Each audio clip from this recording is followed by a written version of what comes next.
మనం అందరం will be losers అనమాట. Exactly sir, exactly. ఇది అందరి ప్రాపర్టీ, హైదరాబాద్ని కాపాడుకునే బాధ్యత ఇది. ఆ బాధ్యతని మీరు భుజాన వేసుకున్నారు. సో మీ వెనక మేము అందరం ఉన్నాం. అది అందులో ఎవ్వరూ దీన్ని ఎవ్వరూ రిజెక్ట్ చేయట్లేదు. కానీ ప్రాపర్టీస్ నష్టపోయే వాళ్ళు మాత్రమే తమ అక్రమంగా కట్టిన సొమ్ము అంతా పోతుందన్న బాధతో చేసే గొడవలు తప్ప ఎంటైర్ హైదరాబాద్ ఈరోజు మీ వెంటుంది. దాని విషయంలో కాదంట్లా. ఇంకోటి సార్, ఎగ్జాక్ట్లీ ఇప్పుడు చెరువులు ప్రొటెక్షన్ బాగానే చేస్తున్నారు. అయితే ఇప్పుడు పెద్ద లేక్స్ ఉన్నాయి, గండిపేట కావచ్చు, ఈ సాగర్లు కావచ్చు, వాటి చుట్టుపక్కల 111 జీవో పరిధిలో ఇష్టారాజ్యంగా అనుమతులు లేకుండా బిల్డింగ్లు కట్టారు. అట్లాగే ఫామ్ హౌస్లు విపరీతంగా కట్టారు. హైదరాబాద్ అవుట్స్కట్స్లో ఉన్న ఫామ్ హౌస్లు మీకు తెలుసు, వేటికి పర్మిషన్ ఉండదు. ఇప్పుడు గండిపేట లేక్ పరిధిలో కూడా FTL పరిధిలో ఆక్రమించి కూడా ఫామ్ హౌస్లు కట్టారు. సో వీటి మీద కూడా దృష్టి పెడతారా? కరెక్ట్. సో డెఫినెట్గా అన్నీ నేను అన్ని మీడియా ద్వారా నేను చెప్పకూడదు. అన్నీ కూడా మీరు మొత్తం మేము చేసే చర్యలన్నింటినీ కూడా మేము తప్పకుండా జరుగుతాయండి, అన్ని చోట్ల జరుగుతుంటాయి. సో మీరు చెప్పింది, బట్ 111 జీవో మటుకు నా పరిధిలో లేదు. 111 జీవోలో FTL అండ్ బఫర్లో వచ్చేటప్పుడు ఏ కన్స్ట్రక్షన్ అయినా కానీ కూడా డెఫినెట్గా విల్ నాట్ లీవ్. అది మీరు you take it from us.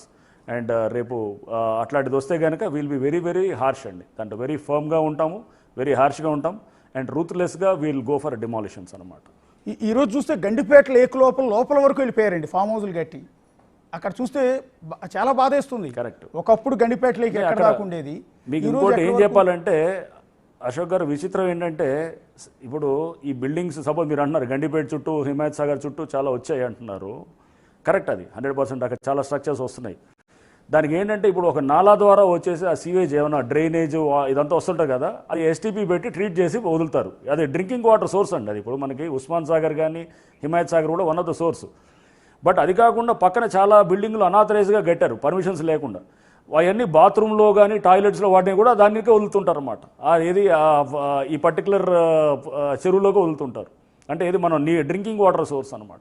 So అంటే ఇవన్నింటినీ కూడా రేపు అక్కడ డెఫినెట్గా వీటిల్ని మనం అనాథరైజ్ స్ట్రక్చర్స్ అనే వాటి మీద చాలా ఫర్మ్గా హ్యాండిల్ చేయాల్సిన అవసరం ఉంది.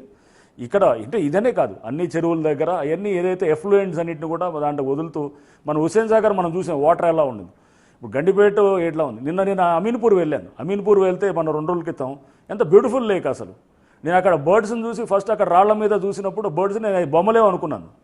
ఆ తర్వాత అర్థమైంది అది ఏదో బొమ్మలు కాదు, అది ఏంటంటే మైగ్రేటరీ బర్డ్స్ అనమాట. దాంట్లో మధ్యలో ఎవరో అక్కడ సమ్ ఎమ్మెల్యే అన్ని ఆ రాళ్ల మీద అన్నిటి మీద ఎమ్మెల్యే అగ్రిమెంట్ అని చెప్పి రాసిందనమాట. అండ్ ఒక మధ్యలో ఒక ఏది చెరువుని 2గా డివైడ్ చేస్తూ మధ్యలో చిన్న బండ్లాగా తయారు చేశారు. చేసి దాన్ని చెరువుని ఎకోసిస్టమ్ అంతా డిస్టర్బ్ చేస్తున్నారు. చేసి దాన్ని ఎందుకంటే ఆక్రమణ. సో అది రేపు ఎంక్వైరీ చేస్తాం. ఎవరైతే దాంట్లో చేస్తున్నారో వాళ్ళు will not leave such people. వాళ్ళని ఇప్పుడు అంత చెరువునే మీరు డిస్టర్బ్ చేస్తున్నారు, మొత్తం నింపేస్తున్నారు, అక్కడ పేరు రాసుకుంటున్నారు. పేరు రాసుకొని మీరు ఇంత చేస్తుంటే కనుక డెఫినెట్లీ అది నాకు తెలిసి బహుశా ఎవరో అంటే అక్కడ రాసింది ఎవరో ఎమ్మెల్యే సమ్ ఫ్రమ్ రాయలసీమ ఏదో అని అక్కడ అంటున్నారు. అదంతా ఐ డోంట్ నో, ఎవరో గతంలో చేశారని అంటున్నారు. అది రేపు వెరిఫై చేసినప్పుడు వాళ్ళు ఎవరైనా కానీ కూడా మనం ప్రాసిక్యూట్ చేయడానికి ఇది ఉంటుందన్నమాట. సో చివరిగా